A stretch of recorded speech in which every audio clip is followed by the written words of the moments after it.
Hey guys, let me make sure I got you here.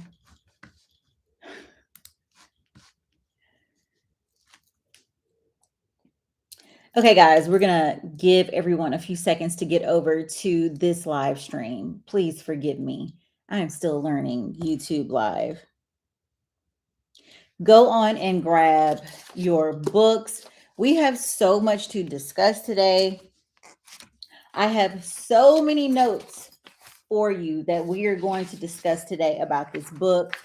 This book breakdown is going to be geared towards an entrepreneur and also a corporate professional. A lot of times people think that all of my content is geared towards an entrepreneur, but this one is both. We're going to talk about both today. Okay. Grab your notebooks, grab your book. Let me make sure we are recording, guys.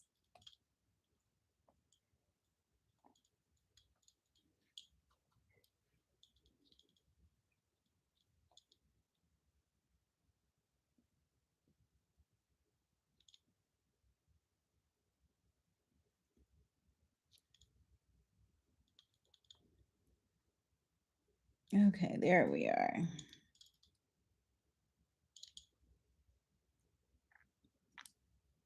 Okay, recording on both devices. Okay, so we are discussing Open to Work, and it's by Ryan Rolansky and Anesh Raman. And Ryan is the Chief Executive Officer of LinkedIn. Anesh is the Chief Economic Opportunity Officer of LinkedIn. So if you are a person who is trying to really understand what you are supposed to do right now with your career, with your business in the day of AI, that's what we're going to talk about today. A lot of people are scared right now. And I will admit, a lot of the conversation online, I feel 100% that the conversation online is to scare everyone. And it's like, what do you expect people to do with this information? AI is going to take all of your jobs. No one's going to have any jobs. It doesn't matter what degree you have, it doesn't matter what skill set you have. You're going to be out of a job. Who's going to be the buyers? If everybody's going to be out of a job, your skills don't matter. Who are going to be the buyers? I think that that's a silly conversation. Okay, so you guys know I'm 100% an entrepreneur. However, there are women in the community who are entrepreneurs, who are corporate professionals, and who are doing both right now. I highly suggest that if you have a job right now, to keep your job. Okay. I highly suggest if you have a job right now to keep your job because right now you need to have as many options as possible. Okay. All right. So let's break into the book. This book to me is a pretty quick read. It's only 10 chapters, 10 chapters and an intro. I think that it had a really good intro. I'm going to break it down for you. You will feel like when you leave this book breakdown that you read the book. However, I always tell you that you still need to read the book yourself. You are getting Christy's version through my lens, through my business experience and directed specifically at my community. Okay. I had people at my last book breakdown say, you give a lot of stories about you and your business. And I'm like, how did you find me?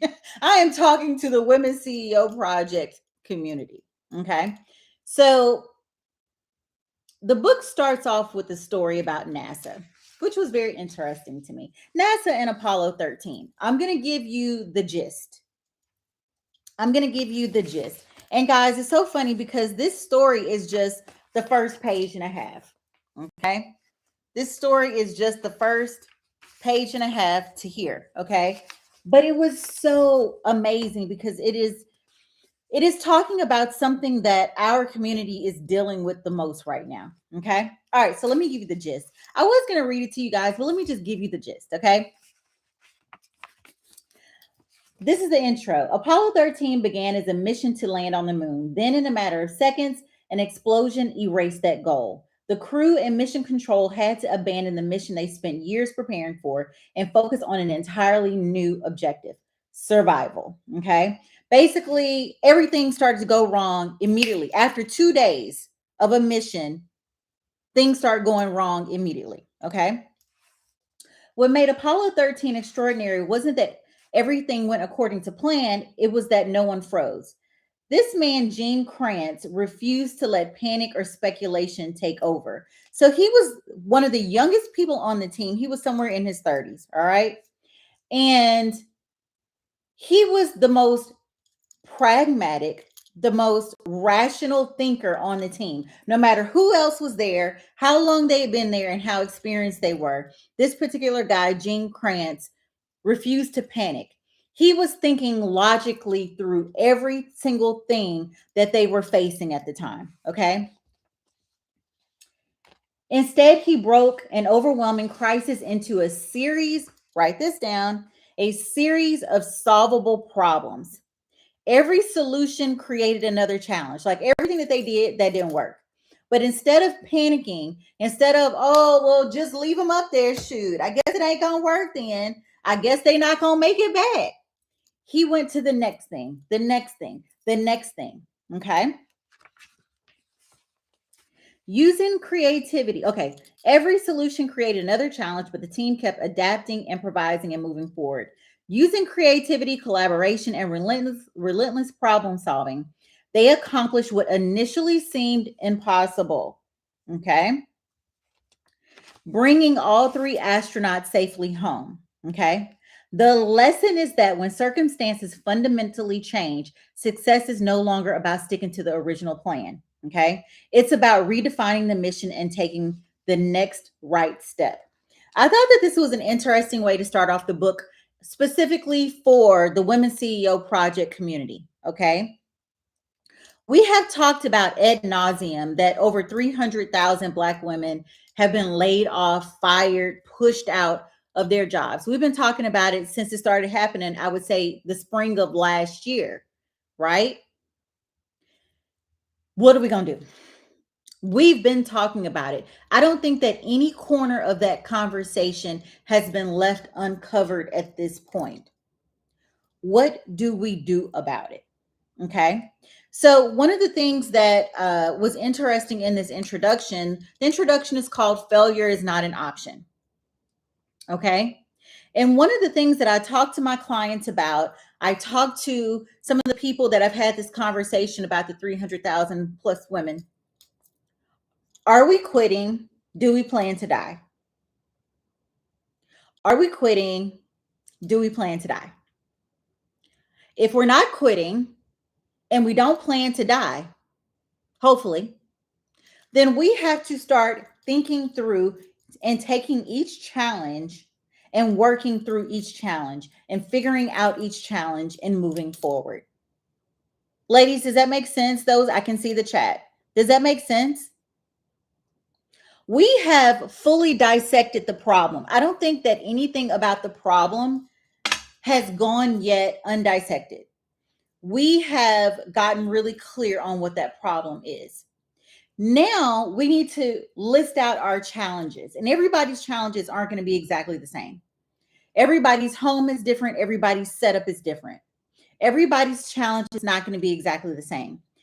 We are aware of the challenges. Okay. Now, individually, what do we do? This person, their challenges may be, they could be single. They could have no one sharing bills with them. They could have no savings. They could have, whatever they have. I saw one young lady, she was one of the people that got laid off. She launched a YouTube channel. And in that YouTube channel, one of the things that she did was she had a mortgage. She was living alone in her home, and she decided to get a roommate. And her family was against her getting a roommate. They were just like, oh, your personality, this and that. But she was taking every single challenge that she had and decided to tackle them. She's been with her roommate now about 6 months. And so far, it has gone so well. She started to leverage a skill that she had not been using, and she has become an assistant. Okay. She started to sell merch. She has picked up getting, using affiliate links and getting affiliate payments. She's now getting YouTube payments. Okay. So each challenge that was specific to her, she's now tackled each challenge. Does that make sense, ladies? I thought that that was a very interesting thing to kick the book off with, because so many times we kind of just want to discuss the problem so much. And yes, when we're having problems, especially a systemic problem like what we're having right now, it needs discussion.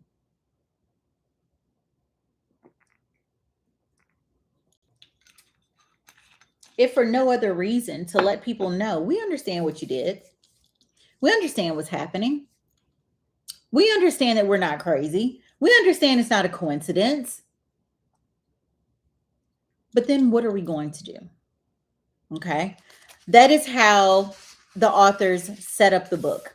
Now, one of the things that I want to do with each chapter is to give you one big idea for you to take away from each chapter.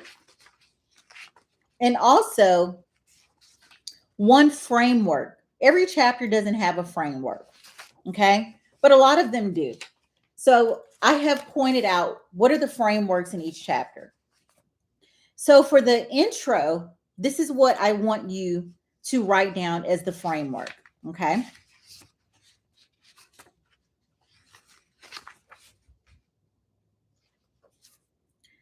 The mission changed. All right, everything was going good. Then there was a change. The mission changed. Now success must be re-identified. Okay, success looked like something different 5 minutes ago. Now we have to re-identify what success looks like. 3, choose action over paralysis. When we are just discussing, flipping it over and discussing it again, we are choosing paralysis. So here's the framework for just the intro. The mission has changed. Success must be redefined. And then we need to choose action over paralysis. Everybody got that? Everybody got that? Okay. All right. Now let's go into chapter 1. Chapter 1, buckle up. Okay. Work is changing. Okay. Work is changing. The way that we work, how we work, what we're working on, what in your business and in your job is different. It's changing, guys. Okay. So let's talk about the corporate professional. Okay. Right now, a lot of companies are saying that a lot of corporate leaders that they're not even considering someone for a job right now if they don't have AI skills. So if you're a person and you were thinking, I can completely ignore AI, it will come, it will go, we will move on, everything will be back to normal. It probably won't. Okay. It's almost as if we've gotten a taste of what the internet is. Once you've used the internet, we can't really go back to that was nice, that was cool. We were able to do a lot with that, but let's go back to pre-internet. It can't happen. We're not going to go back to before AI. Okay. So if you were thinking that, forget about it. I remember long time ago, y'all, it's 100 years ago, but I was taking classes at the SBA. And I remember that social media was super new. At the time, I don't even know if we had YouTube yet.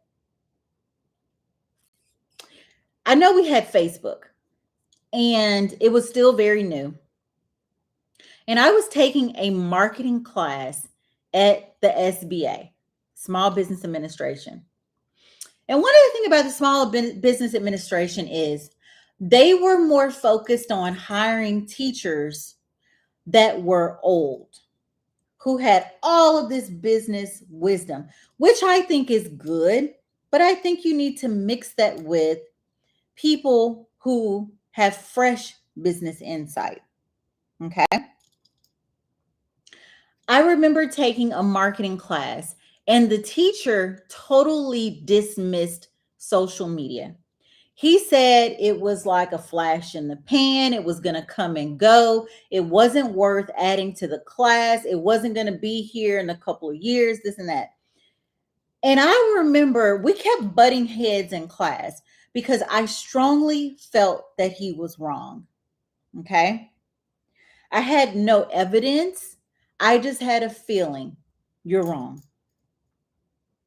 Social media is going to be here. Okay. It's going to be a big thing for marketing. I have been in business pre social media. I have been in business with any type of exposure that you got, you had to pay for it. Any type of exposure you got, you had to pay for it. Then all of a sudden, we have a tool where the exposure is free. You just have to put elbow grease in it. You have to put in work. And this man is telling me it's going to come, it's going to go, it's going to be gone, it's not worth the time. You need to think about the old tried and true marketing methods. All he wanted to discuss, y'all are going to laugh, was getting, what do you call it? Billboards. Getting billboards, making sure your business was in the yellow pages. I am not joking. He didn't even talk about websites. He talked about business cards, flyers, in-person networking. He did not want to talk about anything that was progressive at all. Let me know in the chat if you can even imagine. If you can even imagine that he was ignoring anything progressive with marketing at all. And if you know anything about marketing, and if you've been around me, you know I've been telling you for 100 years that marketing is measuring. Marketing is measuring. Marketing is measuring. Okay? And marketing changes. I give you that story and I give you that example because I need you to understand that things are changing. Okay? Things are changing. AI is going to be here to stay. So if you are a person that thinks that you're going to matriculate through corporate or through business and you get to skip out on learning any AI skills, it is untrue. Can we start with that? All right. So the big thought for chapter 1, okay? The big thought for chapter 1 is this. This is a wake-up call.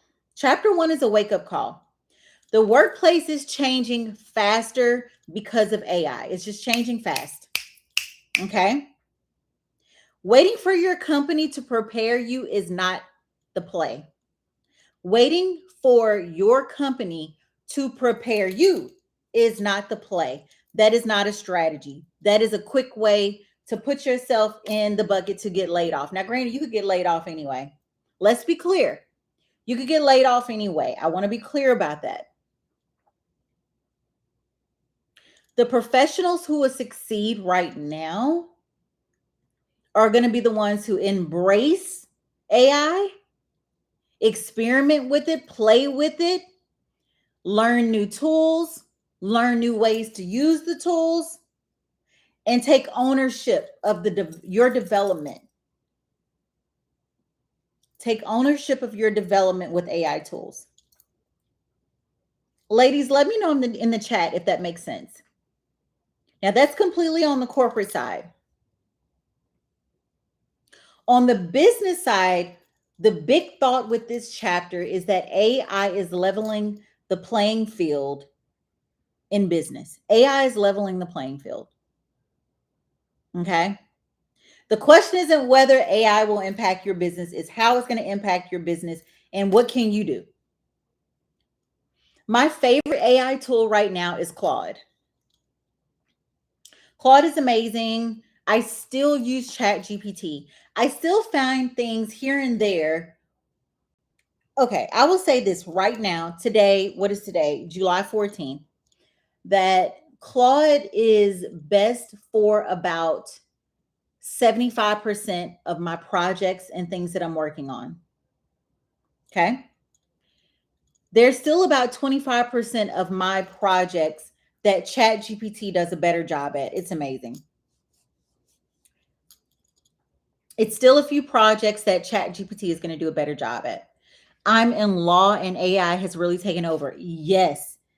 Oh my goodness. I've been seeing online that some judges are like, these lawyers are coming in with AI, like AI rebuttals and stuff.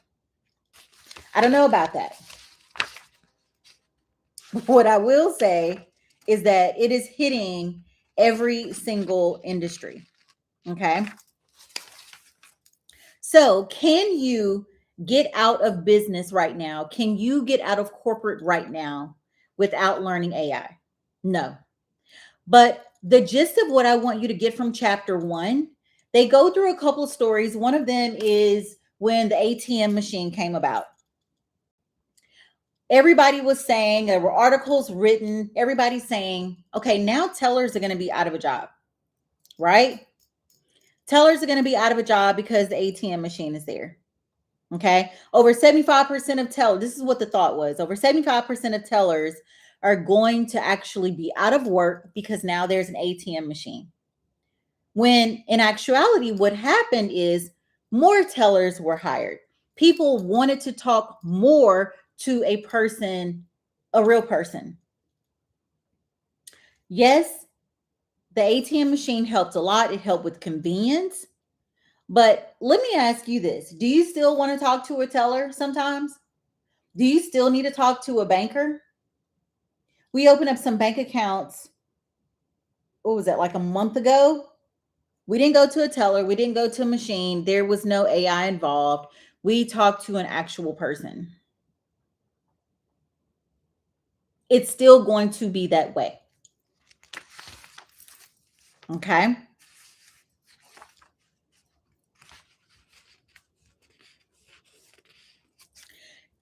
I want you to think about it like this. Write this down. Technology does not replace jobs per se. Technology will replace tasks. Does that make sense?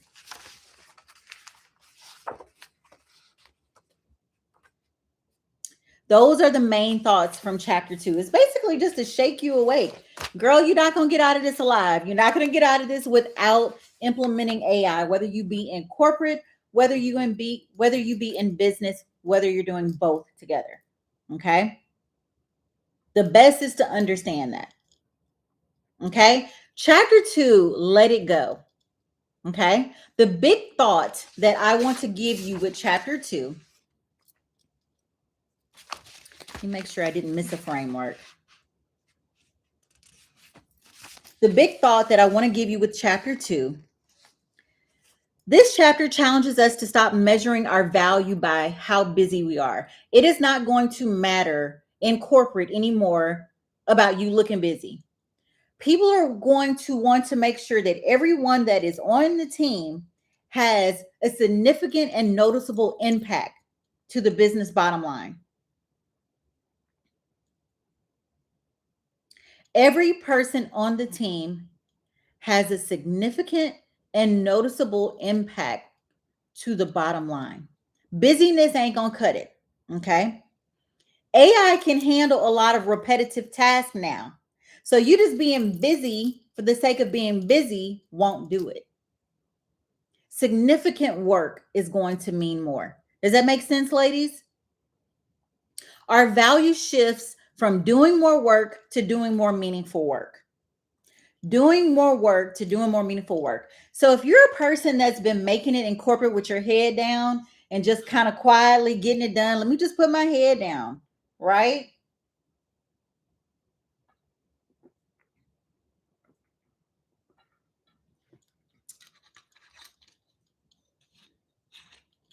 I remember working in banking The last bank that I worked at was a very small bank. Literally, our location had 4 people working there. And comparing that to a bank like at the time, now Chase Banks, you walk in, they don't have that many people working there either. But at the time, you would have a lot more people working at Chase Bank. One of the things that I guess bothered me working at a larger bank and then going to a smaller bank was that at the smaller bank, so many things need to be gotten out of each employee there. Like everything that we did was so significant and was so noticeable. Whereas somebody at a Chase Bank with so many employees could literally put their head down if they're having a bad week or two and no one would notice. Okay. Right now, you're not going to be able to put your head down. Right now, you're going to have to, focus on being able to add to the bottom line and being able to communicate the significance of what you're adding. Let's hang out here for a second. A lot of time I find that some of my clients that I work with that are doing both corporate and business, they have a hard time communicating anything tangible that they do. Okay. What are you adding? What have been the significant projects that you have worked on? And what was your role in that project? Then going deeper than your role, what did you do? What are the shifts that you were able to make? Right now, not only are you going to have to attach yourself and be involved in more significant work, hear me out, ladies, you're going to have to be able to articulate this like this. Seeing all the videos about companies that are just laying off people, just laying off, just laying off.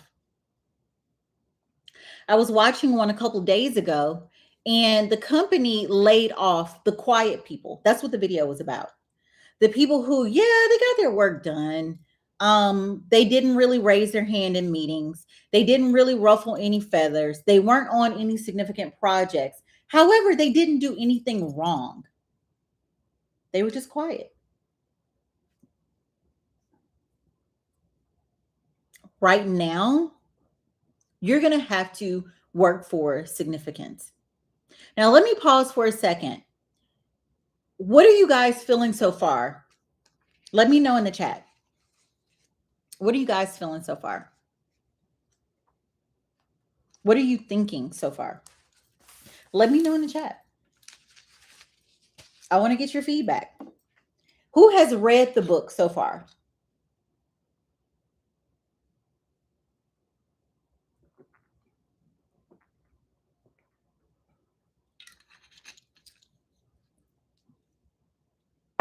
Who has read the book already? That I need to get some AI skills under my belt. That is what we're going to next. What else?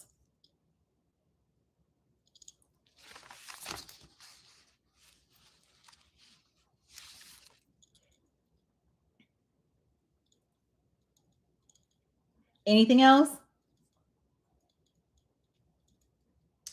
Going to chapter 3. Chapter 3 was my favorite chapter in the book. Okay. Chapter 3 was my favorite chapter in the book. And if you haven't pulled your notebook out by now, now is the time. We have a big framework to break down. Feeling informed and ready to take on my new task. I just started the book. Okay. To me, this is a quick read.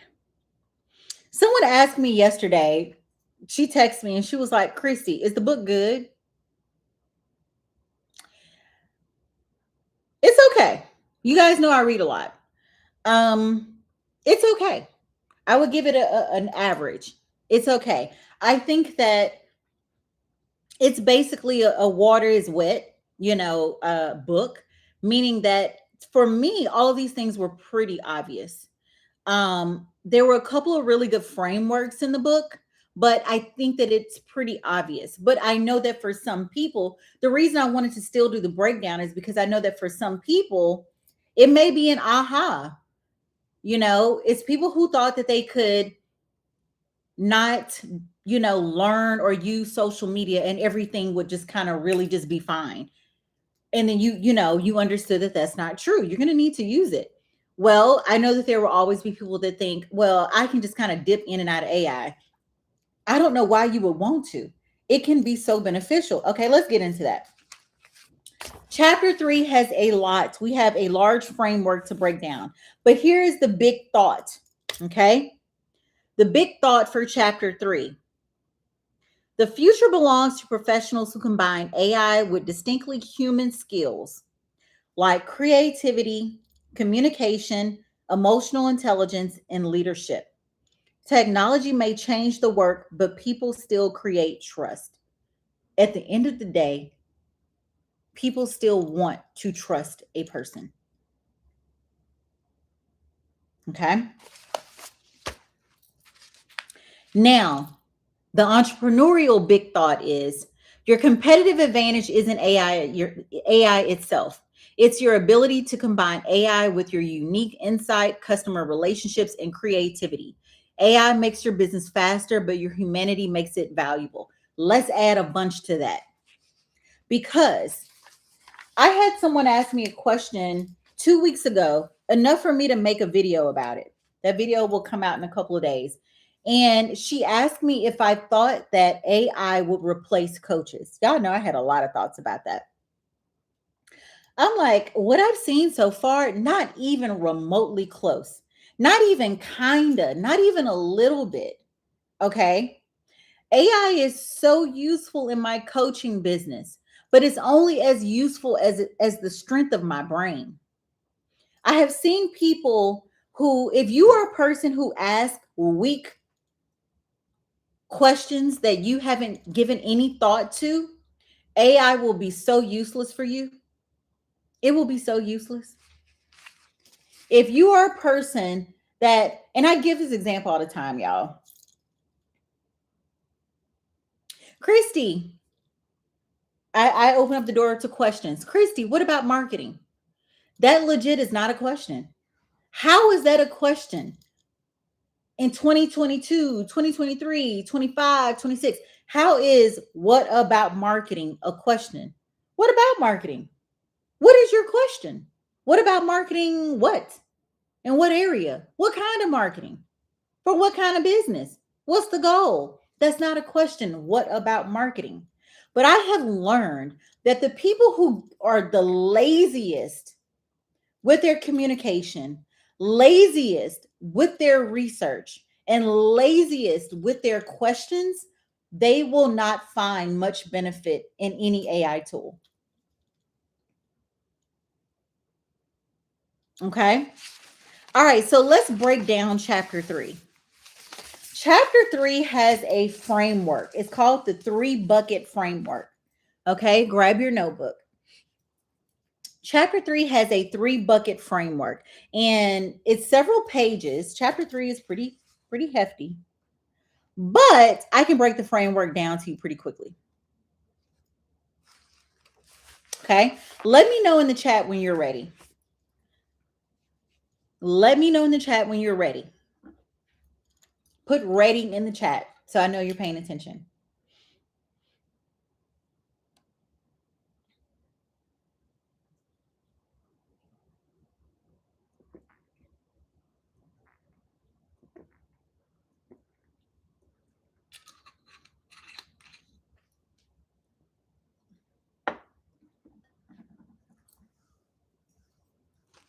So this chapter is basically about breaking down what we do at work. And I'm going to tell you also to break down what you do in your business into 3 buckets. Okay. Here is bucket 1. Bucket 1 is AI can do it. All right. Bucket 1 is AI can do it. Okay. Now, bucket 1 are those repetitive tasks, predictable tasks, things that can be automated. AI can do these tasks with little to no human intervention. I'm going to give you some of these tasks, okay? summarizing meetings, drafting emails. Now, I put drafting emails, but I have a disclaimer. To me, I don't think AI can draft emails for me 100%. I think my emails still need a little Christy. Okay. But it can give me a draft. Okay. It can give me a template. It can give me a starting point. But my emails need a little Christy. Other things that fall into bucket one, AI can do it. Taking notes, formatting documents, really good with formatting documents, creating first drafts, data entry, research. Christy's disclaimer, I think you need to do guided research. Guided research. There's a button on ChatGPT where you can do deep research. I think you have to be paying for ChatGPT to have the deep research button. But even when you do the deep research, sometimes ChatGPT will spit back the dumbest stuff. Like you'll realize that you have to really give it some guidance, or it is about to give you 12 pages of deep research on fluff. So I would say research, but guided research. Like I get very specific on the deep research that I want any type of I want to give me. Now, someone asked earlier, which are my favorite AI tools? I would say for deep research, here are my three. Write these down. For deep research, I would say ChatGPT, but hit the deep research. Guys, I am still learning YouTube live stream. I wish I could go back and forth. But if you are on ChatGPT, let me just, because I know some people don't know how to do this, but if you are on ChatGPT and you are putting something in the chat box, if you click the plus sign, it's the fourth one down. It's like a megaphone and it says deep research. You have to specifically click that. And that's when it'll do a lot deeper. Now, one thing I've learned with ChatGPT is it's doing more of the Claude, whereas before it just launches into that deep research, it might ask you 2 or 3 questions to get more specific on what you're looking for. Okay. So ChatGPT is great for deep research. Claude, great for deep research. Right now, I use Claude a little bit more than ChatGPT for deep research. Okay. Then Perplexity is really good for deep research. Okay. Those are my 3 favorites. Okay. Did everybody hear that? For deep research, I like ChatGPT, Claude, and Perplexity. Perplexity. Okay. We're still talking about bucket one, the AI can do it bucket. Okay. Scheduling, basic customer responses, and proofreading. Those are the things that I put in bucket one. AI can do it. Okay. For anyone just popping on, we are in chapter 3 and we're discussing the main framework in chapter 3. And that framework is called the 3-bucket framework. That chapter is called, by the way, The Humans Are Coming. Okay. Are y'all ready for bucket 2? All right. Bucket 2 is human plus AI. Some of you, some of AI. Okay. These are tasks where AI makes you better. AI makes you stronger. AI takes your ideas and catapults them. Okay. But we still need your expertise. We still need your judgment. We still need your insight.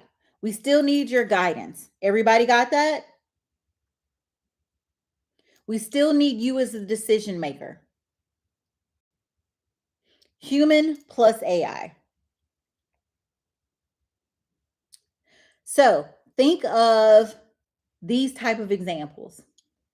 Creating presentations with AI assistance. Now, like Global Power Tour earlier this year, I would say I used AI to help me about 20%. Of course, you could use AI to even create your slides. Not my slides, though. If you've ever been to one of my classes, you know my slides are so detailed and so designed. I don't think AI is there yet. And I don't even know if I could use it for that because so much of what I decide to put on a slide is directly from my head. What I used AI for in the presentation was if I was trying to teach a concept and I wanted an article to support or a video to support, right? Or any type of stat, because I like to give real stats. I don't like to just 30% of this and 20%. No, I like to have a source for my stat. So if I needed something like that, then I went to AI. Okay. So I thought this was a really good example of human plus AI that's in bucket 2. Okay. Next, marketing strategy. Yes, AI can help you with your marketing strategy, but you have to know where to guide it. You can't even type in AI. What about marketing? That woman who put that in my DM will never live that down. Well, Christy, what about marketing? If you open up the AI tool of your choice and you say, what about marketing?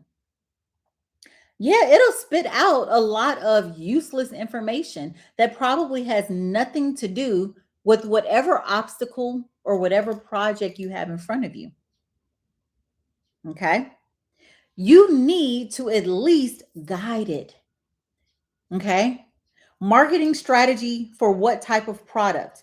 On what type of platform? Who are you trying to reach? What is the price range of what you're trying to sell? Do you already have a community? Do you see what I mean? Okay. Brainstorming ideas. Now, I will say AI is very good with this, but again, we need some of you. Okay. We're brainstorming ideas on what with X. One of the things that I have to always correct AI on is specifications about my community. I have been coaching and owned Women CEO Project for 16 years next month. August 30th will make 16 years. I know my audience thoroughly. When AI is spitting out an idea, the idea is very much so very general audience. It makes a lot of assumptions in the response. This is bucket 2. Okay. Bucket 1 was AI could do it. Bucket 2 is we need some human, some AI. Okay.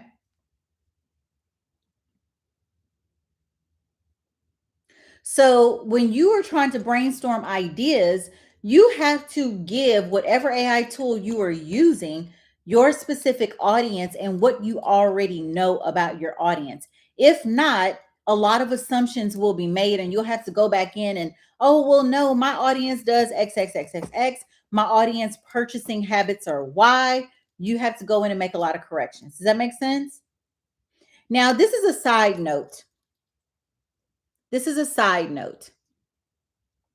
Do you all have a master document that you use with all of your AI tools? Let me know in the chat. Do you have a master document?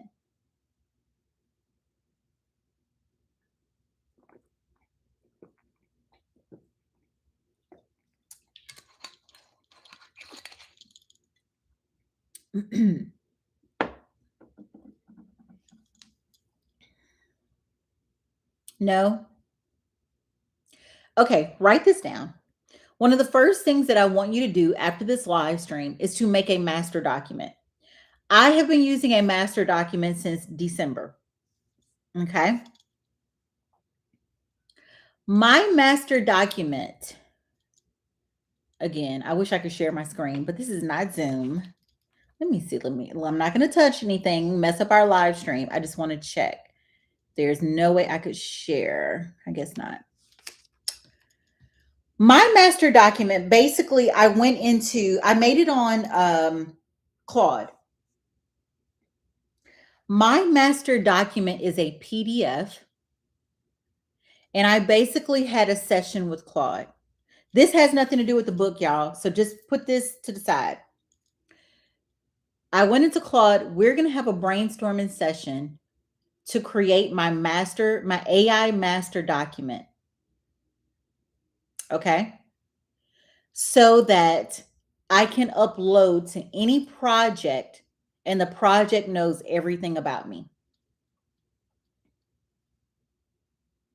What are the best 20 questions for you to ask me for us to create my master document? Basically, I told Claude, we're going to make my master document. Okay. I don't want to go into any AI tool and I get asked all these questions about, well, what about this? What about that? What about this? Or it's all of these questions that, oh man, I already answered that. Okay, the name of my business is Women CEO Project. Okay, my website, do you see what I mean? You'll go into every project having to retype things over and over and over. My master document is in a PDF. I upload it to the project before I even start the first question. It saves me an enormous amount of time. Does everybody understand what I'm saying? Let me know in the chat. We went off on a tangent a little bit, but everybody let me know in the chat. Do you understand what I just said? We need to move a little faster, I see. Everybody understand what I'm saying? Okay, let's move forward. We're still on bucket 2, marketing strategy, brainstorming ideas, writing proposals. So I would say AI has been very helpful in not only helping me to write proposals, but helping me do the intro email to pitch the proposal. Okay. It has been very helpful in that. Okay. Now I have to guide it. Who am I pitching? Why am I pitching it? What is the ultimate goal that I'm trying to get? That type of thing. Data analysis. Very good for data analysis. But again, it needs a little bit of Christy. Creating training materials. Project planning. But I have to talk about the goals of the project, the clients I'm trying to get. So again, it's mixing human and AI.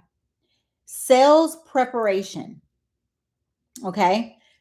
AI ain't about to get on the phone and make sales calls for you, but it can help you set up the script for your sales call. It can help you create the 3-part email series that goes out to your audience or to the people that you just spoke with on the phone. So again, AI plus the human. Okay. Coaching prep. If I'm trying to teach something to a client, and again, kind of like going back to how I prep for my presentation for Global Power Tour, it's still Christy's head. But if I want to research or go deeper into a topic and I want an article to support, a stat to support, okay?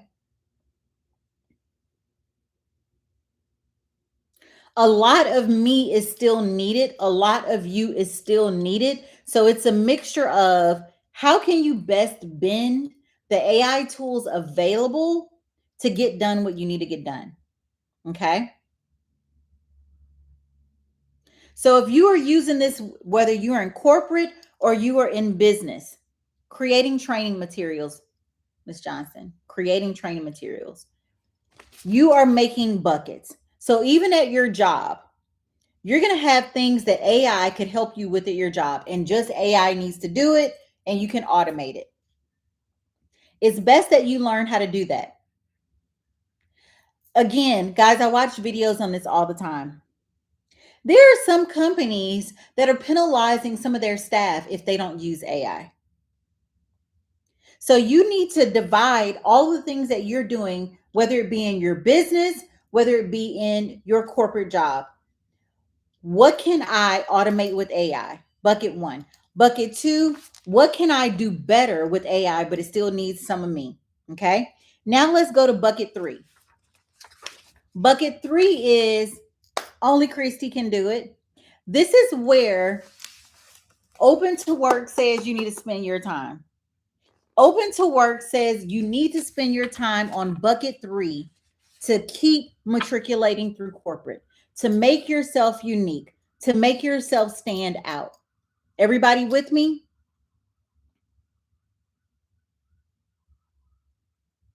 Bucket three is just you, only you can do it. Bucket three is only you can do it. Okay. Here are some things only you can do it. You're concerned about if AI is going to take your job. You're concerned if AI is going to be running the whole world. Okay. There are some things in bucket three that AI is not going to be able to do. Leadership, coaching. I am actually pretty busy right now with coaching clients. They didn't hire AI, they hired Christy. Leadership, coaching, building trust. Okay. Negotiating. You can get scripts, you can get help, you can get guidance, you can get bullet points. Who's going to be on the phone negotiating? What day was that? Today's Tuesday. That was Friday. Friday, I had a pretty tough negotiating call, y'all. I had a brand that wants to work with me. We've been kind of going back and forth. First, they agreed to my terms. Then they came back 2,000 later. I'm like, you had already agreed to what we said. Why are you coming back 2,000 later? Less. So we got on the phone Friday and it was some hard negotiation. Now it's up to them to decide. AI couldn't do that for me, but it did help with pulling out some bullet points that I needed to highlight. Make sense? But only Christy could get on the phone and do that meeting. Ethical decision making. Okay. Still needs a human, still needs you. Reading emotions. A machine can't do that, guys. Relationship building. We still got to go in, do the in person networking. We still have to set up the coffee chats. We still have to be able to relate one on one. A machine cannot do that. Okay. Vision. Even if you are getting help with any AI tool about growth projections, where you should go, long-term forecasting, the vision is still here. The vision can be improved, the vision can be enhanced, but you're not going to open up any tool and it's going to say, here's your vision. Does that make sense, ladies? Let's continue. AI is not creative. AI is not creative. When you are scrolling socials and you are looking at people who are so creative, that came from them. Somebody's sitting there painting, creating something.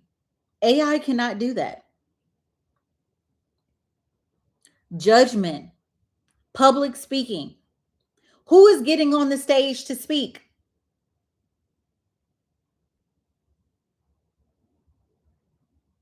Inspiring teams, inspiring people.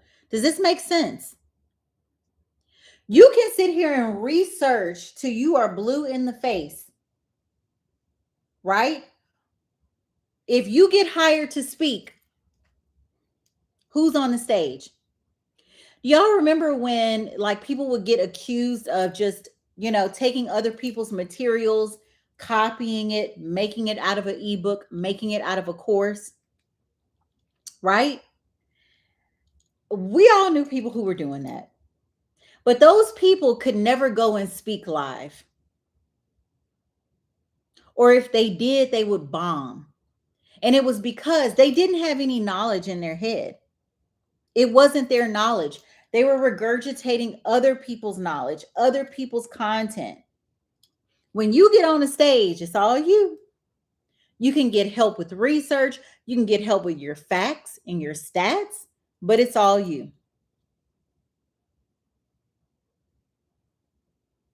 Does this make sense? So, one of the things that Open to Work stresses is the 5 C's. Okay. It says you need to spend a good portion of your time into bucket 3. I just gave you some examples of things that AI cannot do in bucket 3.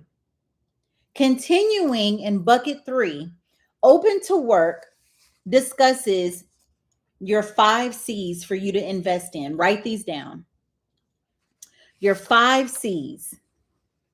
Are y'all ready? Let me know in the chat when you're ready. If you are following along in the book, the 5 C's are page 41.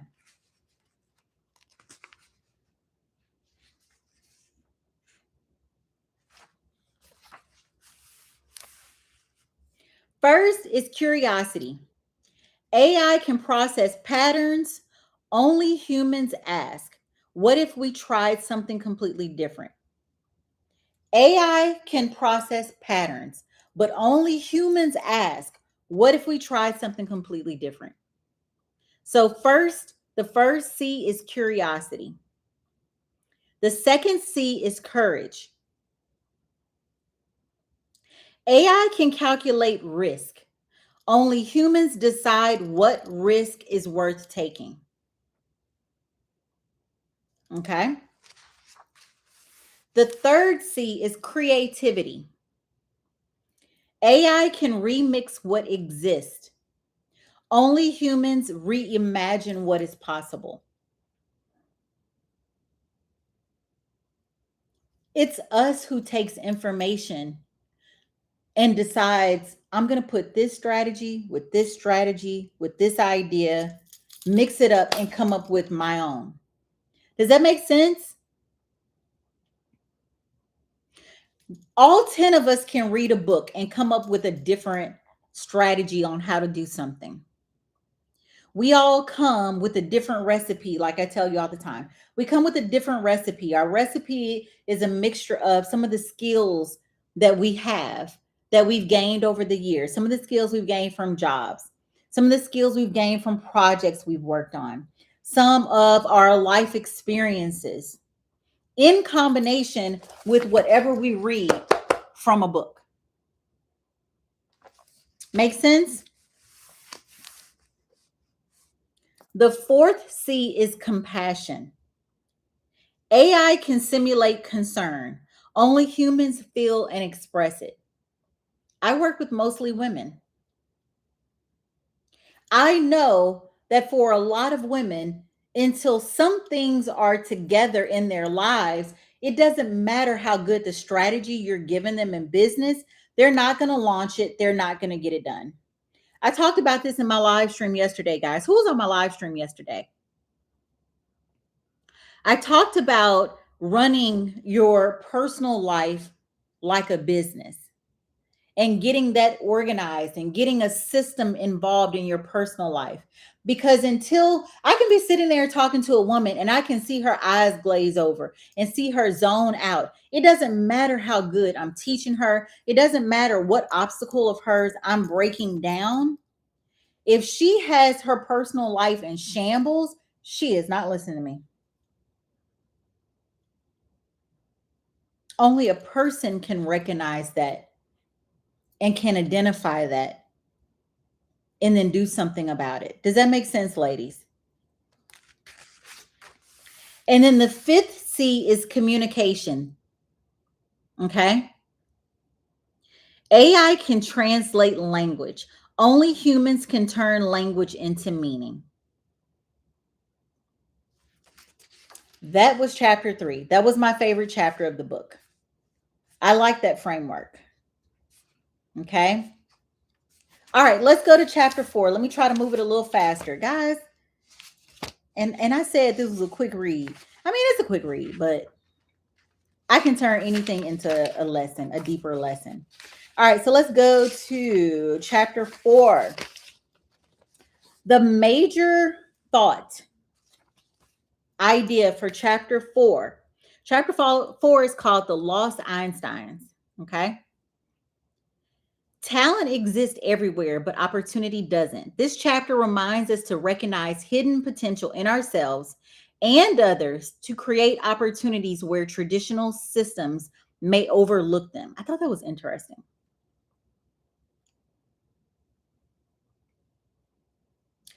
The entrepreneurial big idea is this: innovation often comes from people and markets that others ignore.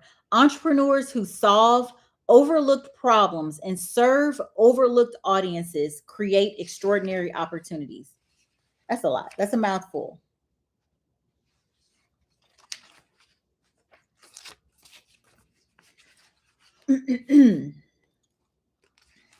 Let's talk about that a little bit further.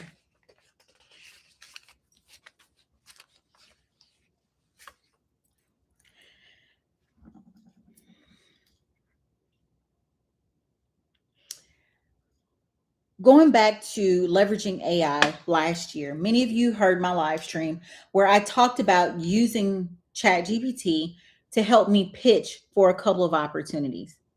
ChatGPT did not tap me on my shoulder and say, Christy, you should pitch these 3 companies because they are working with influencers who have a similar audience to you. No. I had to find the opportunity. I had to see the opportunity. Okay. I had to see the opportunity and then use the tool that could help me explore the opportunity. For example, I said, okay, help me find the last 5 creators that you can see that XYZ organization did a partnership with and give me their Instagram handle. So what I did then was I looked at how many followers they had. What were some of their talking points when they partnered with the company that I'm about to pitch? Right?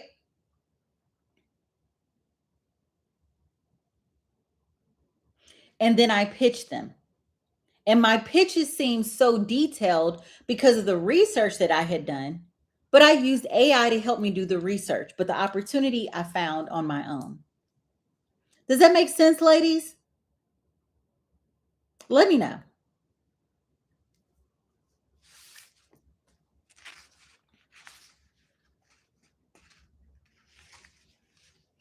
Now, I want you to write this down.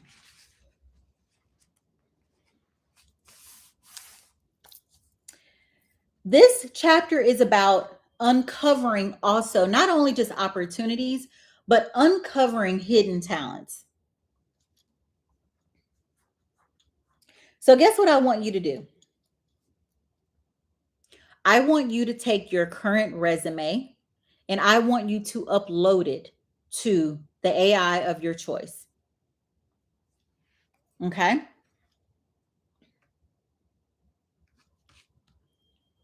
Hold on. I'm going to give you a real world prompt.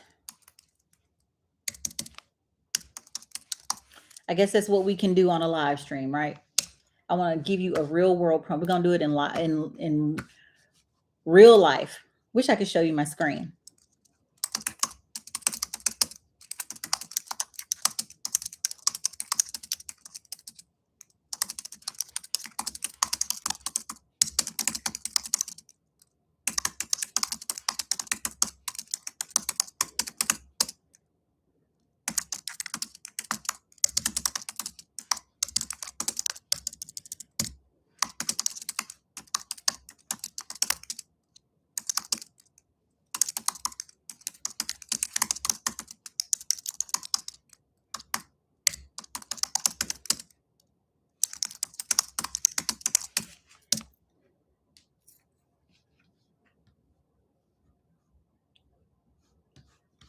Okay, y'all ready for the prompt? Y'all, this is long.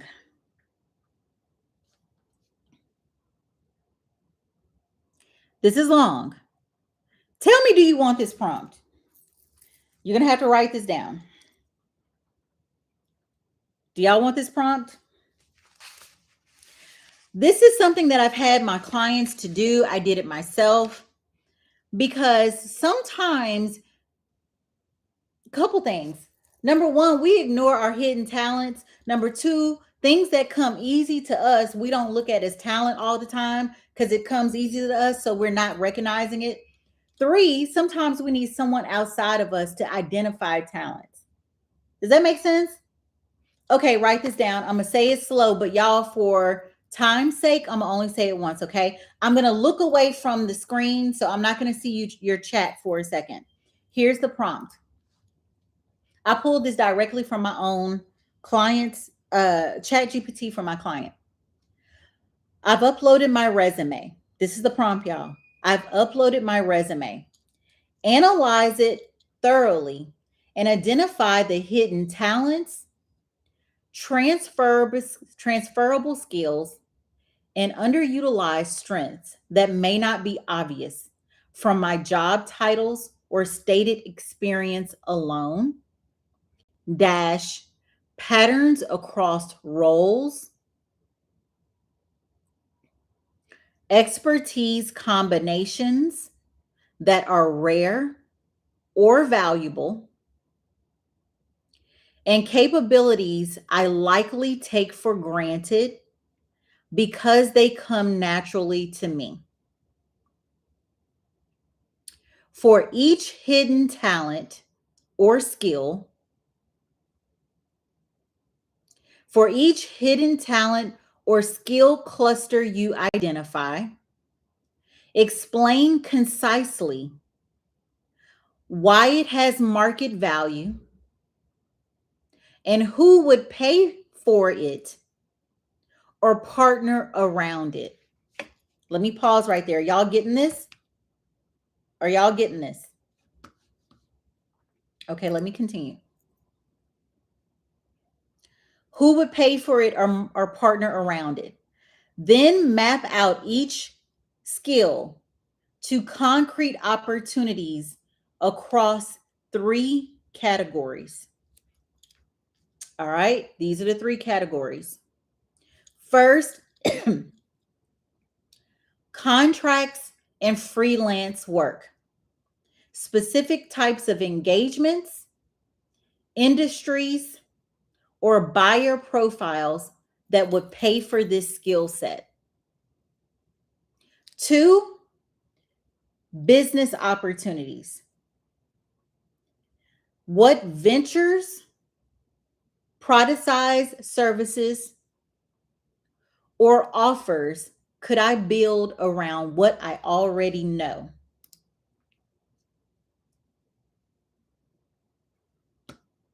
3, partnerships and collaborations. Who are the types of people, companies, or organizations I could add value to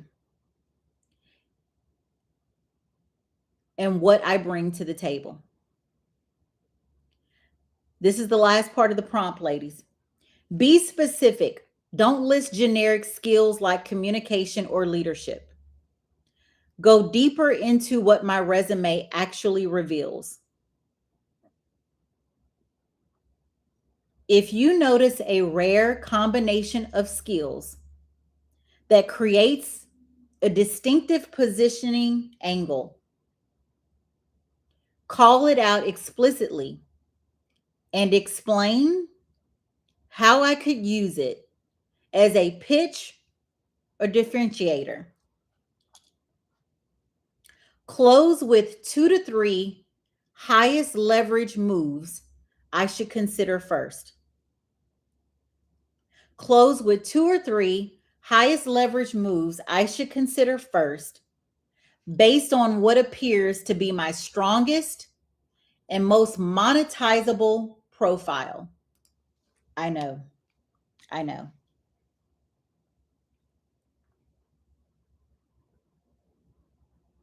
You could also upload your resume and say, let's brainstorm how I can maximize my underutilized skills. You could also do that.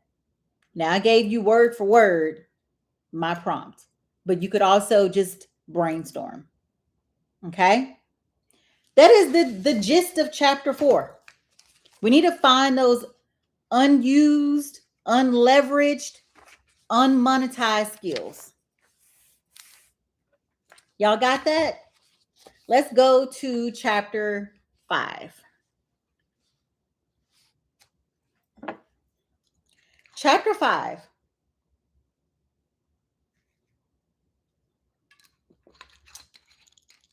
Those of you who want to stay in corporate, jobs are becoming less and less about tasks or titles. Jobs are becoming more and more about impact. Yes, I'm saving this live stream. It will be in my book breakdown playlist on YouTube. Thank you for saying that, Kim. So if you missed it, go to, where are we? 1 hour. That was like 1 hour and 9 minutes. Go to 109. And that should catch the beginning of that prompt. Okay. Thank you. I should have said that. My bad. So nobody be panicking. Yes. So about 109 should get you there. Okay. At this point right now, I think this is a little redundant, but chapter 5 talks about your impact to the bottom line. Your impact, the projects that you work on are going to be the most important in corporate. Okay. This is the big thought in chapter 5. Your job title doesn't define your future. Your skills do. As AI transforms individual tasks, your responsibility is to understand which parts of your work should be automated. We talked about that in chapter 3. Bucket 1 was the task that should be automated. Which should be enhanced with AI? That was bucket 2, you plus AI. And then which make you indispensable? That was chapter 3. Bucket 3. That was only you can do it. Only Christy, only Kim. Okay? Only Tracy, only Thea. Okay? Those were the only you bucket. That's where we talked about those 5 C's. Okay. So to me, chapter 5 was kind of reiterating chapter 3. Let's go to chapter 6. Careers are climbing walls, not ladders. Now, this was an interesting chapter. So this chapter was about, you may not just make steps up a ladder in your career anymore. Have y'all ever seen someone rock climbing? When you are rock climbing, you're not going directly up. If you have an opening or an opportunity sideways, you might put your hand and foot going sideways, and then you might be zigzagging, right? So chapter 6 is about the fact that you may zigzag. Sometimes you may make lateral moves. Okay. As opposed to now it's just, I'm going to go to this level, and then I'm going to go to this level, and then I pick up these skills and I'm going to go to that level. You may have to put yourself on new and different projects to now move up.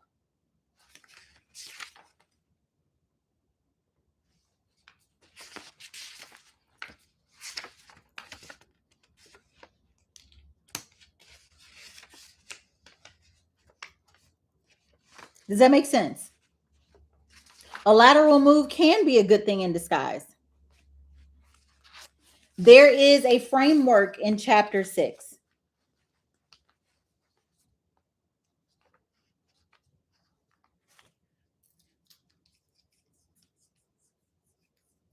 The framework is careers are no longer linear.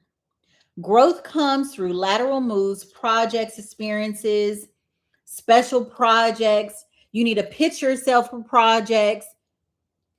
You know, if you're in corporate right now and they ask who wants to be on XYZ project, you might want to raise your hand.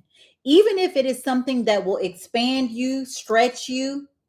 And the same thing goes in business right now.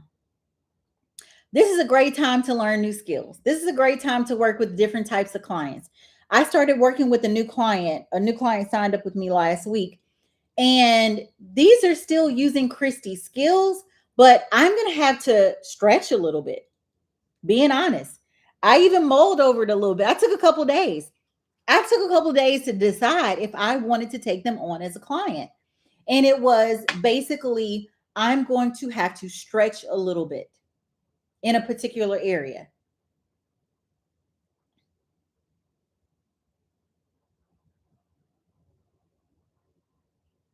I'm going to climb a wall a little bit as opposed to just making steps. I'm going to actually expand. Okay. Another thing broken down in chapter 6 is that careers can have multiple paths to growth right now. Right now, people who have a career portfolio are more valued. It used to be, guys, that the last job I had was 20 years ago. And I remember before I applied for that job, I had been an entrepreneur for 5 years. And entrepreneurship was seen in corporate as basically you were like a unicorn, you were a cowgirl. You were you were like you didn't have structure. You were just out there in the wind. It was not respected at all. And I learned that so quickly because, again, I had been working for myself for 5 years and then I started applying for jobs. And it was like people looked at it like you literally didn't have a job, like you weren't doing anything. For whatever that gap was that you were an entrepreneur, you wasn't working. It's not look at it that way anymore. People are looking at your portfolio as a whole. People are valuing those entrepreneurial mindsets and skills a bit more now. There are different types of people going back into work right now. There are people who were, I was a content creator for 10 years. Now I'm going back into work. I was an entrepreneur for 5 years. Now I'm going back into work. They are bringing a whole portfolio of skills. So now at your job, okay, even in the business world, you're having some people, guys, who are coming into first, let's do corporate. You have people who are coming in and they have the business side. So what does that mean? They take more risk. They typically, not always, are more open-minded. Okay. They take more chances. Okay. Whereas in corporate, you looking to get that check. You ain't taking a lot of risk. Entrepreneurs come in and they're like, let's jump, shoot, launch the idea, right? More corporate is like, let's get 27 eyes and stamps on it from this person. This person has to approve. This person I hate that about corporate, by the way. So many people got to touch it before a decision is made. Whereas in the business side, you can have an idea today and launch it. So on both sides, guys, let's say you're in business, you're going to have people that are jumping into business and they have the structure of corporate. Business and entrepreneurship needs structure. You might be used to, I wake up at 10, I break off at 2, I work when I want to work, but you might need that bit of corporate structure. Ladies, does this make sense? Does this make sense? Let's go right into chapter 7. Okay.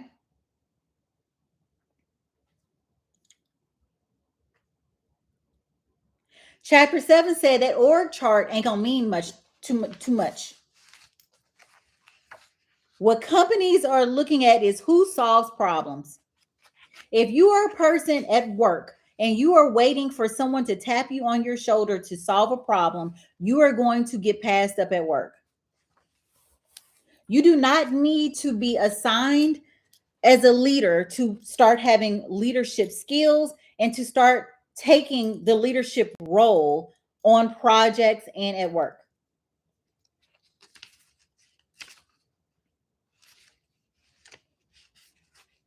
If you are a leader, you're a leader.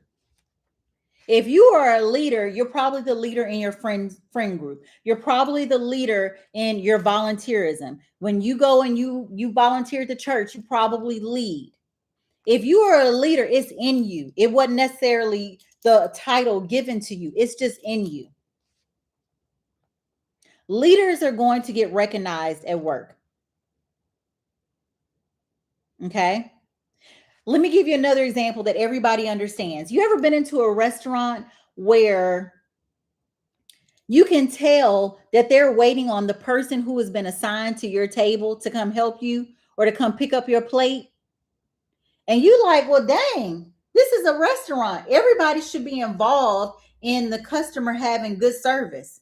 And then when you go into a restaurant where it doesn't matter whose table it is, it doesn't matter who's been assigned to you, somebody comes in and makes sure you're taken care of. Companies right now are ignoring some parts of the org chart. Okay.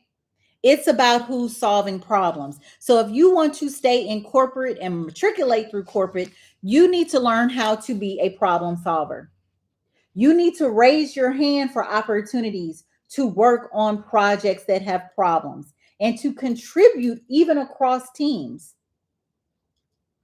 I'm on this team. Let me keep my head down and stay on this team. Okay, to get noticed, you might want to contribute and help solve problems across teams. Now, make sure if you're going to help solve problems across teams that your butt is covered. You can't be solving problems while you still got problems that's under your team. Let me put that in there. Does that make sense, ladies? What does that mean for entrepreneurship? We're in chapter 7. Pitch yourself for projects that will stretch you and grow your skills. I just said last week, I picked up another client that it's about 75% skills I already have, about 25%. I got the skill, but I'm about to be stretched. I know I'll grow. Every time you've outgrown what you're wearing, what you're experiencing, the container that you're in, you get stronger. I'm adding to my career portfolio.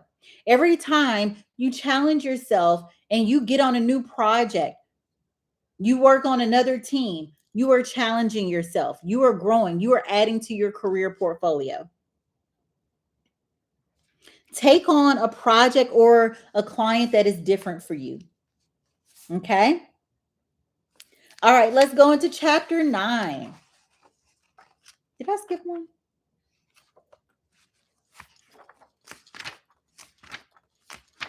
Honestly, I believe that you could read this book in about 2 days. What would I give this book? I haven't, y'all, this is only my second book review. So I haven't been like giving them on a scale of 1 to 10. But let's say if I were giving it a scale, I would give this book about a 6.5. A 6.5. We have so many other books that I want to touch on. That are 8s, 9s, and 10s and 15s. Okay. I missed the big thought for chapter 7. Let me give it to you. The big thought or big theme of chapter 7: influence comes less from where you sit on the organizational chart and more from the value you bring to important work. Look for opportunities to contribute beyond your job description. The entrepreneurial big thought: successful businesses organize around outcomes, not just titles. Build systems that allow work to flow efficiently instead of making yourself the bottleneck. Okay. All right, let's go to chapter 9 and 10. I want to point out some things with chapter 9 and 10.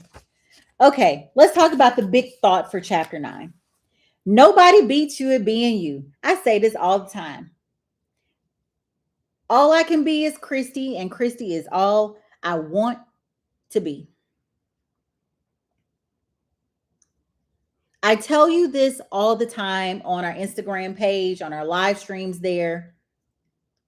It's better for you to be 100% you than to be a piss poor copy of somebody else. Because at best, you will be number two. At best, you will be number two. It's better for you to be a you. 100% you. And with the rise of AI, that is going to be one of the major things that makes you stand out. Is you being you. Your personality, what makes you you, your creativity, the way that you communicate, your style, your brand. Does that make sense? Here's the big thought for chapter 9. In a world where AI can generate content and automate tasks, your greatest competitive advantage is your lived experience, perspective, relationships, and unique way of solving problems. Your entrepreneurial big thought. Your personal brand isn't built by copying someone else's strategy. It is built by your own story, your own expertise, and your unique value only you can bring to your clients. I teach a lot via stories. The reason I can teach a lot via stories is because I do not tell you to do things that I have not done. I do not tell you to do strategies that I have not tried yet.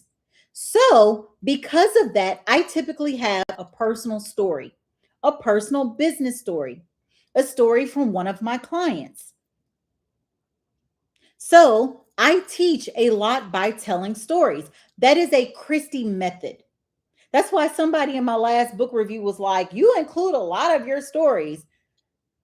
Sis, be gone." This was not for you. That's my style. That's Christie's style. If that isn't a fit, everybody can scroll. I want you to get more into you and to get more into communicating you to the world. And I know a lot of people feel uncomfortable with that. A lot of people are more comfortable being a piss poor copy of someone else. Okay, well, how does she do it? Okay, she has flowers in the background. She has gold frames everywhere. That's Christie style. If that's your style too, do it. But you would do better and be more comfortable being you. I love flowers. I love the gold frames. Has nothing to do with the content. They in the house anyway. My conference colors, my event colors, the way that my events look. I remember someone asking me after I did one of my retreats 2024, how do you come up with the look of your events and your retreats? And I told them, my events and my retreats look just like me. My events and my retreats look just like me. My decor looks just like the decor in my house. It's all the same. It's all my personality. It's me. I want you to get better at figuring out you. Because right now, where so many things can be automated, you is what's going to make you stand out. Ladies, does that make sense? Does that make sense?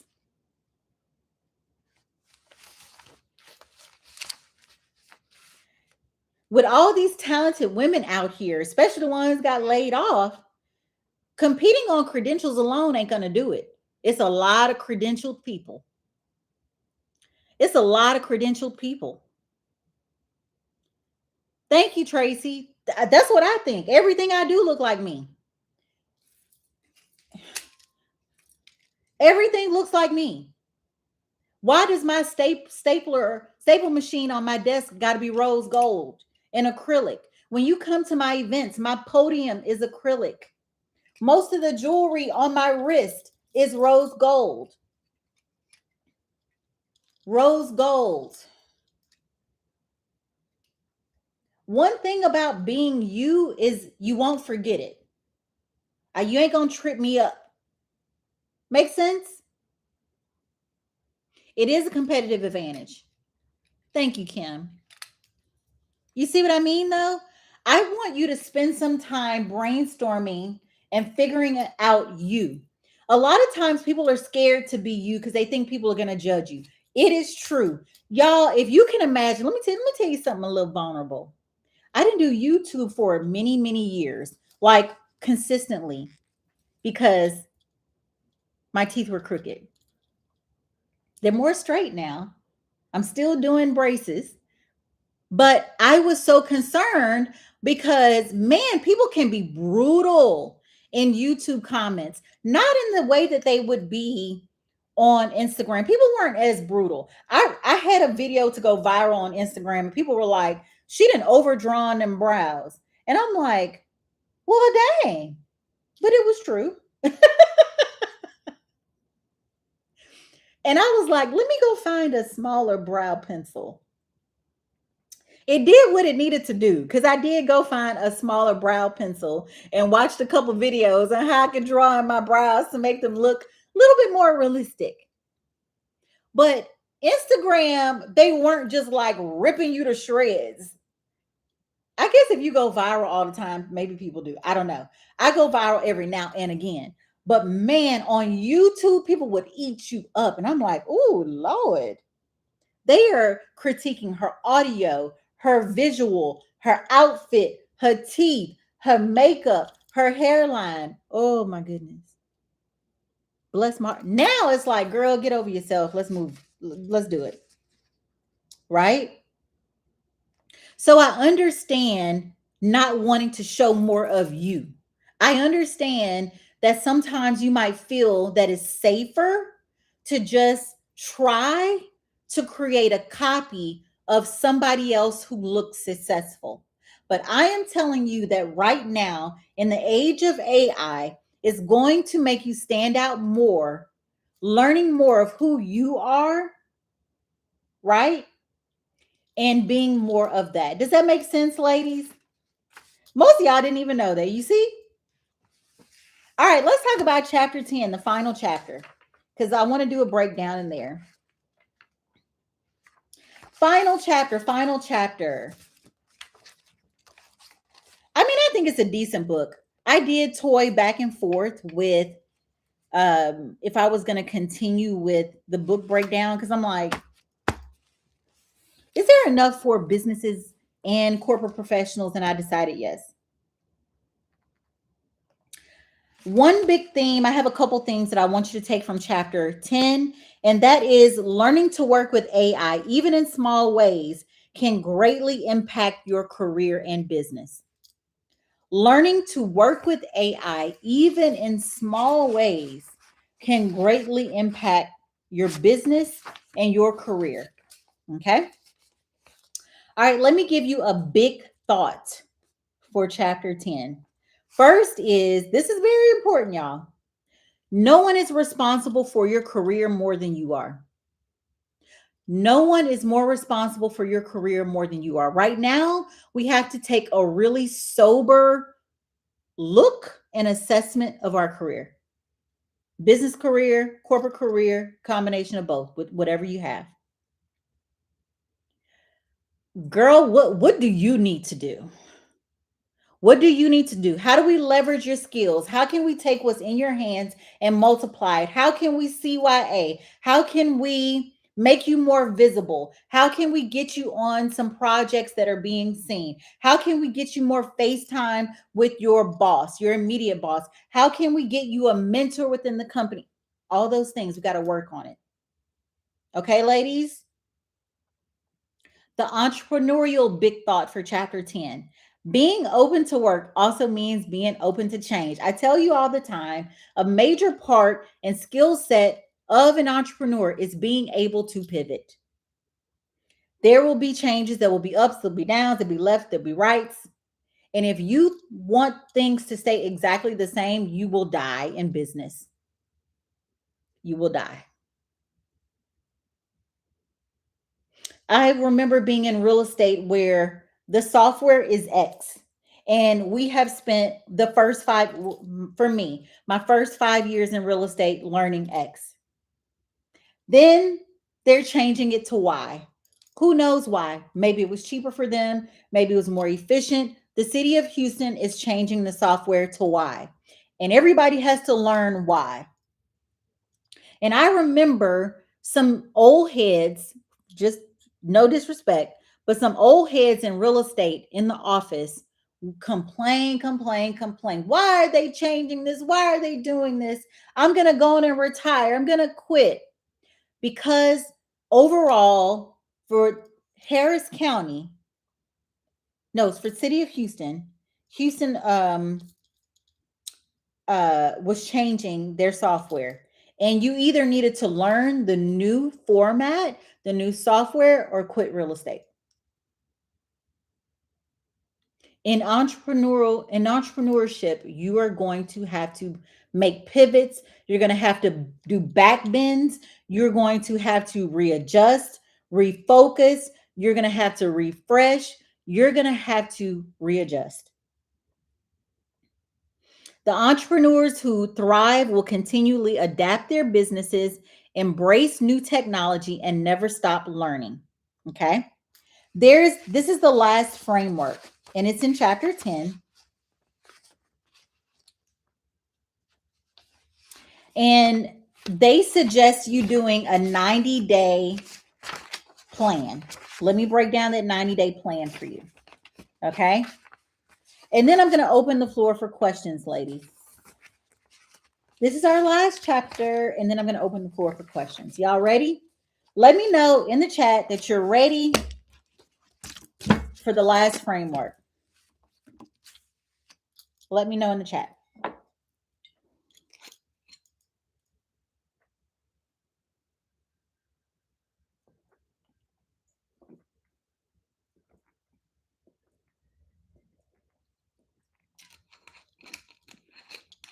Y'all are ready? So let me break down chapter 10, 90-day plan. Okay? Write this down. Yes, it will be saved. It'll be on YouTube saved. I plan on saving some of my book breakdowns. Some of them I won't, but some of them I will save. So if you see me put a book breakdown, and I'll put the next one a little bit sooner, guys. Since y'all are in here, y'all are going to tell me what you think the next book breakdown should be. I'm going to do a poll.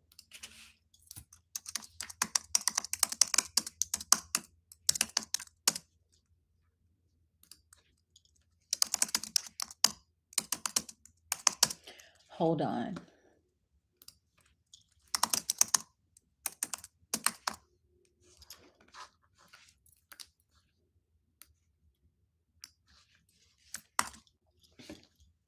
Let me set up my little poll.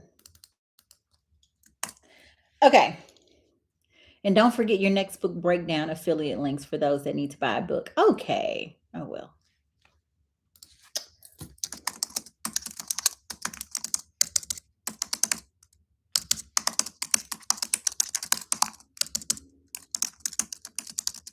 Okay, here is the 90-day plan. Okay, days 1 through 30. Days 1 through 30, this is what you're going to do. First, you're going to become AI literate. Some people have been avoiding this like the plague. Now is the time to become AI literate. Let me give you a summary, Christy summary. This is Christy summary of some of the tools. Perplexity, ChatGPT, Claude. All three of these do very similar things. My favorite is Claude. However, Perplexity is great if you are doing long form presentations or writing a book, in my opinion. Long form presentations or writing a book, I would lean more into Perplexity.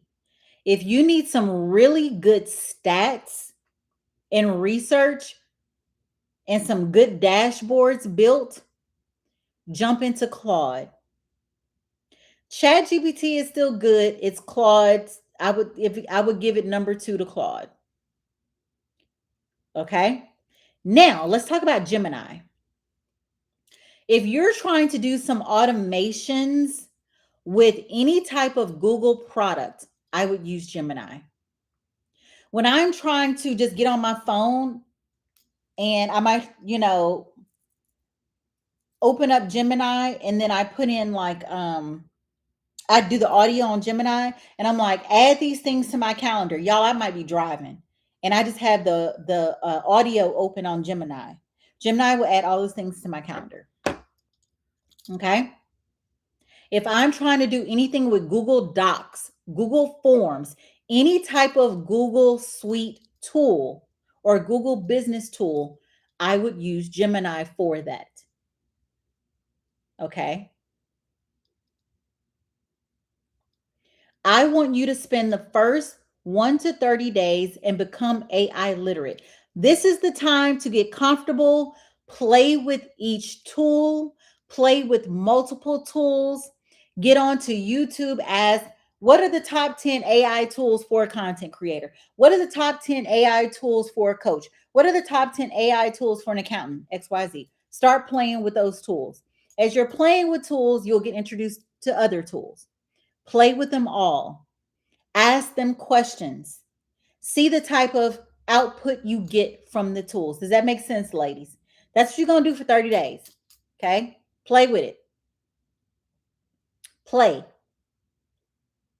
Okay? Days 31 through 60. This is where you're going to start applying what you learned in the first 30 days. This is where you're going to redesign your website, redesign your brand. This is where you're going to start implementing AI. Okay. I want you to revisit your 3 buckets during these 31 to 60 days. Those 3 buckets, what AI need to do, what me and AI need to do, what only Christy can do. You're going to revisit those 3 buckets in days 31 through 60. You're going to pull out and put that prompt that I gave you into AI. Where can I create unique value from Christy's skills using my resume? Just FYI, they do not talk about in the book uploading your resume to AI and pulling out unique skills. I gave you that. Okay. So don't later be looking for that in the book. He ain't talk about that in the book. That's just what I've personally done. Okay. Days 61 through 90. This is where you're going to position yourself. Update your LinkedIn with your new skills. You're going to upload any certifications that you've gotten, any AI certifications, because while you have uploaded your resume, you also want to find out where can I pad my skill set. Okay, Christy, there is an AI certification on LinkedIn. Do you guys know that there are all these free AI certifications that you can get on LinkedIn? Hold on. Let me tell you exactly what to type in.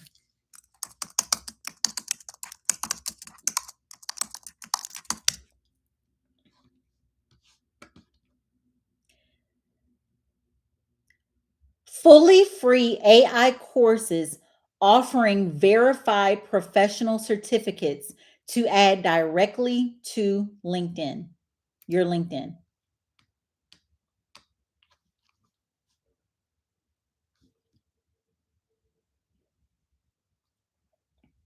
This is what I want you to put in Google: free AI LinkedIn certifications, and then just go from there. Free AI LinkedIn certifications. Did y'all know it was all these free certifications that you can take on AI? Let me know in the chat. No, sorry. Did you know it was all these free certifications that you can take on LinkedIn? That's what I meant to say. Did y'all know that? It'll be people that will see that a job on LinkedIn that's being posted says they need you to know Excel. Do y'all know it's an Excel certification on LinkedIn that you can get for free? People would take those classes, get that certification, upload it to their LinkedIn profile within the same day. Do you think that they would look stronger for the job than someone who doesn't have that? So, matter of fact, you can put in free AI LinkedIn certifications, and then you can just put in free LinkedIn certifications. and figure out which ones are best for your industry, for where you're trying to go, and get them. That's what you're going to do in the last set of 30 days. Position yourself. Update LinkedIn with your new skills and certifications. Build up your personal brand. Earn any AI or otherwise certificates. Volunteer for any AI projects at your job. Okay. All right, guys, that's the book. Like I said, I give it about a 6.5. It is worth reading. I think you could knock it out in about 2 days. Couple chapters or reiterate the point. What questions do you have? And while you are thinking of your questions, put them in the chat for me. I'm going to run to the restroom really quick while you're putting your questions in the chat. We're going to do about 5 minutes of questions. That's it. And I'm going to let you go. I'll be right back. Put your questions in the chat for me.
Okay, ladies, what questions do you have for me?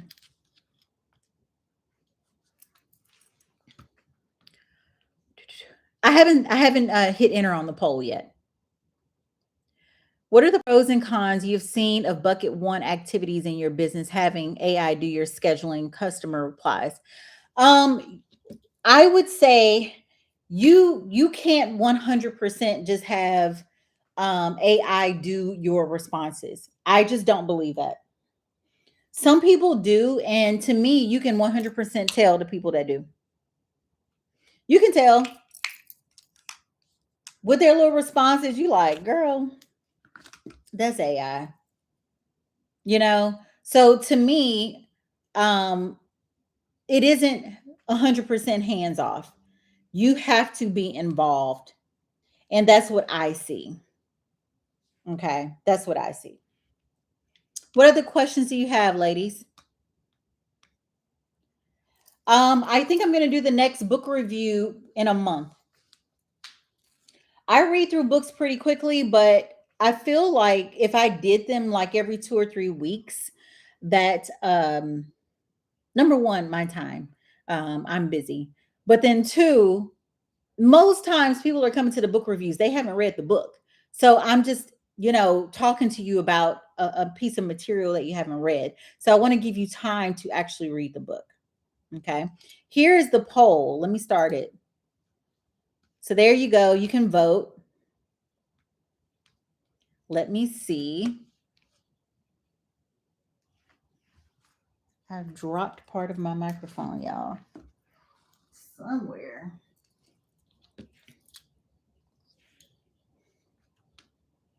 Really?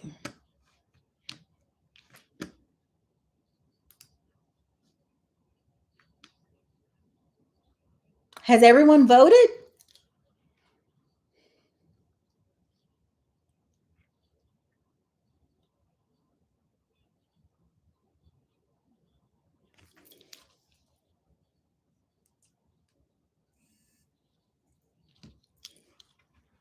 Okay, perfect. I'm building these sessions in my reading system habit I'm creating. Has everyone voted? Outwitting the Devil and the Prince by Machiavelli. Y'all have heard of Machiavelli. Y'all know who Tupac is. His last album. Um, Outwitting the Devil, I read probably 15, 16 years ago. It's a strong book, but so is The Prince. They're books that I put into the same bucket because both books are about your mindset. And right now, we need the strongest mindset possible. Both of these books are about strengthening your mindset. Both books about strengthening your mindset. However, Outwitting the Devil talks a lot about God.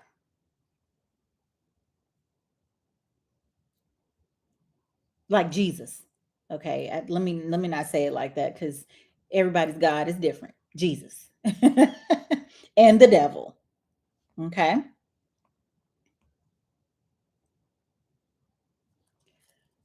Okay. I see. Dion says Anthropic provides 3 certification courses for Claude.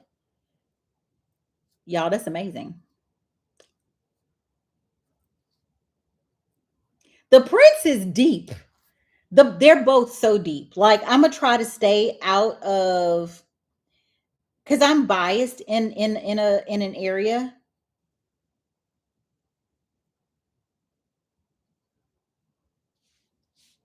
I might put the vote up in my stories as well, just to see what people say.